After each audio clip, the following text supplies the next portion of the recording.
Hyderabad cricket association అధ్యక్ష ఎన్నికలు రసవత్తరంగా మారాయి.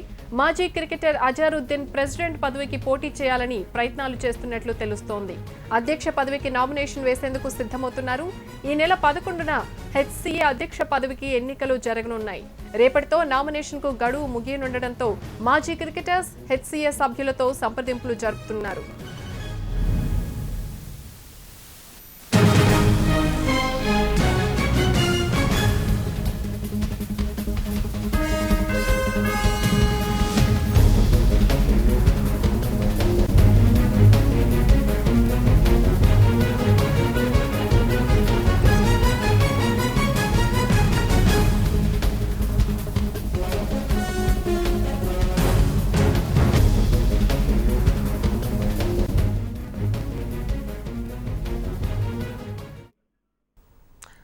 రైట్, ఇదే అంశానికి సంబంధించి పూర్తి డీటెయిల్స్ మా రిపోర్టర్ రాజు అందిస్తారు. రాజు, చెప్పండి, ప్రస్తుతం హెచ్సీఏ అధ్యక్ష ఎన్నికలు చాలా ఇంట్రెస్టింగ్ గా మారుతున్నాయి. అజహర్ నిర్ణయం నేపథ్యంలో ఎలా ఉండబోయే అవకాశాలు ఉన్నాయి? గుడ్ మార్నింగ్ ప్రతిభ. అయితే సెప్టెంబర్ 7తోనే ఇప్పుడు ఉన్నటువంటి పాలకవర్గం పదవీ కాలం ముగిసినప్పటికీ కూడా అయితే అజహర్ రాకతో అజహర్ నామినేషన్ వేస్తాడు అన్న ఊహాగానాలు మొదలైనప్పటి నుంచి కూడా పోటీ మరింత పెరిగింది, ఆసక్తికరంగా మారింది. కాకపోతే అజరుద్దీన్ యొక్క నామినేషన్ వీళ్ళు యాక్సెప్ట్ చేస్తారా లేదా అనేది ఇప్పుడు పెద్ద ప్రశ్నగా మారింది. ఎందుకంటే బీసీసీఐ నిబంధనల ప్రకారం మనం చూసుకుంటే కనుక టెస్ట్ క్రికెట్ ఆడిన వాళ్ళకి ఎవరైనా కానీ అప్లై చేసుకోవచ్చు ఆయా రాష్ట్రాల్లో ఉండి. కాకపోతే ఓటర్ నమోదుకి 8వ తారీఖుతోనే చివరి తేదీ అయిపోయింది. కాబట్టి అజరుద్దీన్ ఓటర్గా నమోదు చేసుకోలేదు. సో ఇప్పుడున్నటువంటి ప్రస్తుత పరిస్థితుల్లో అజరుద్దీన్ని నామినేషన్ యాక్సెప్ట్ చేస్తారా లేదనేదే పెద్ద ప్రశ్నగా చెప్పుకోవచ్చు ప్రతిభ.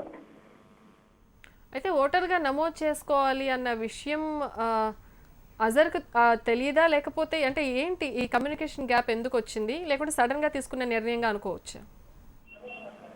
అంటే ఒకటి ఇక్కడ అజరుద్దీన్ గురించి దాదాపు భారత క్రికెట్ కి మాజీ కెప్టెన్ 2-3 సార్లు కెప్టెన్ గా చేశాడు. దాదాపు 99 టెస్ట్ మ్యాచ్లు భారత్ తరపున ఆడాడు. ఒక లెజెండ్ క్రికెటర్.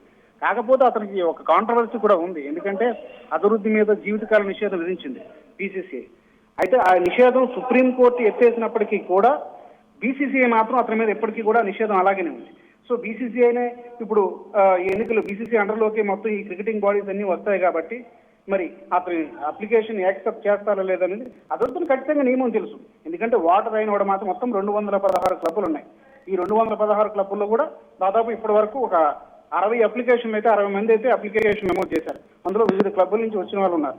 కాకపోతే ఓటర్గా మాత్రం ఖచ్చితంగా నమోదు చేసుకోవాలి హెచ్సీఏ నిబంధనల ప్రకారం. అది నమోదు చేసుకోలేదు. మరి దానికి ఏమైనా అజరుద్దీన్కి మినహాయింపు ఉంటుందా లేదనేది ఇప్పుడు ఎదురు చూడాల్సిన ఉంది ప్రతిభ. ఏదైనా రేపటితో ఒక క్లారిటీ వచ్చే అవకాశం ఉందా రాజు? ఇవాళ మధ్యాహ్నం 2 గంటలకే పూర్తి అయిపోతుంది. ఎందుకంటే నామినేషన్ వేయడానికి ఎవరున్నా కూడా ఉపసంహరణకు మాత్రం 12వ తేదీ వరకు సమయం ఉంది. ఎవరైతే నామినేషన్ వేసిన వారు ఉపసంహరించుకోవడానికి 12వ తేదీ వరకు అవకాశం ఉంది. ఇవాళ మధ్యాహ్నం 2 గంటలతోనే నామినేషన్ ఎవరు వేయాలనుకున్నప్పుడు నామినేషన్ డెడ్ లైన్ పూర్తయిపోతుంది. 17వ తారీఖున ఎన్నికలు జరుగుతాయి Pratibha. Right Raju, thank you.